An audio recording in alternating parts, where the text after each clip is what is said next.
Dozens of horse ranches in the Santa Clarita Valley were in danger during the devastating 40,000-acre sand fire, and a number of heroes from the horse community stepped up to help.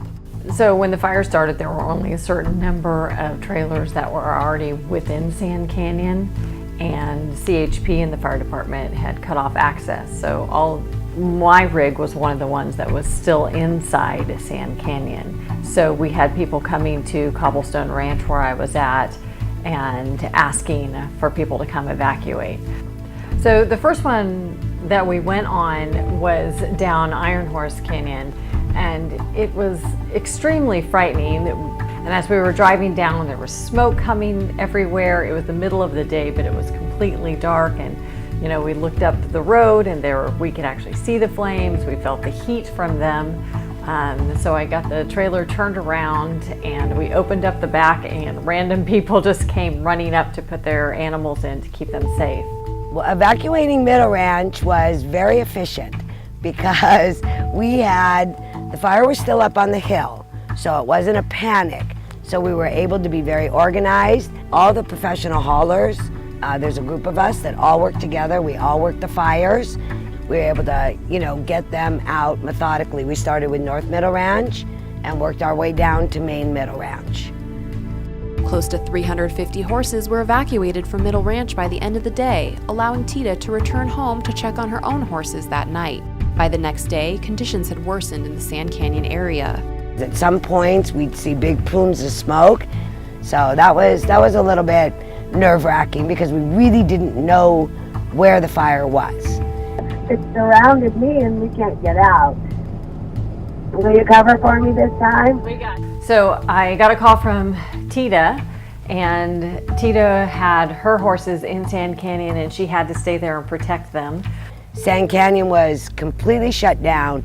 There were cars all the way from Soledad, the 14 freeway, all the way to Clarita, lined up.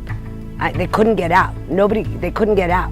So she had somebody who called her who had 14 horses in Acton that needed out. And we made some phone calls, put some posts up on Facebook, got enough trailers lined up, and headed over to Acton. Once we got into the property, there was no place to actually turn around. And the horses were retired jumping horses, so they hadn't been trailered in years or anything like that. So we finally got them, loaded them into trailers, and just brought the trailers up one by one and got all 14 of them out within about a 30-40 minute period of time. Some of the horses went to the Antelope Valley Fairgrounds, some of them went to Pierce College.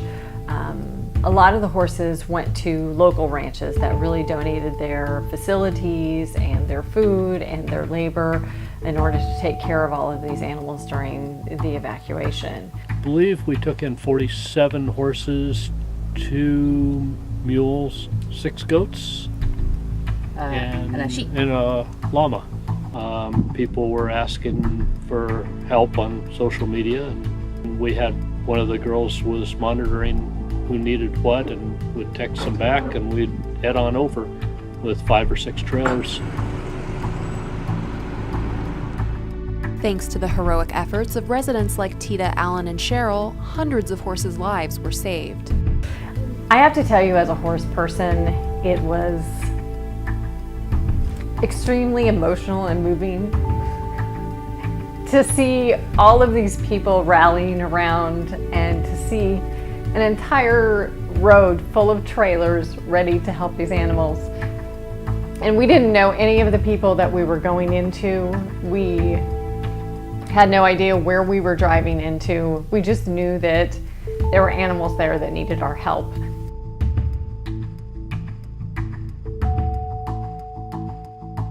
Melissa Lampert, KHTS Features.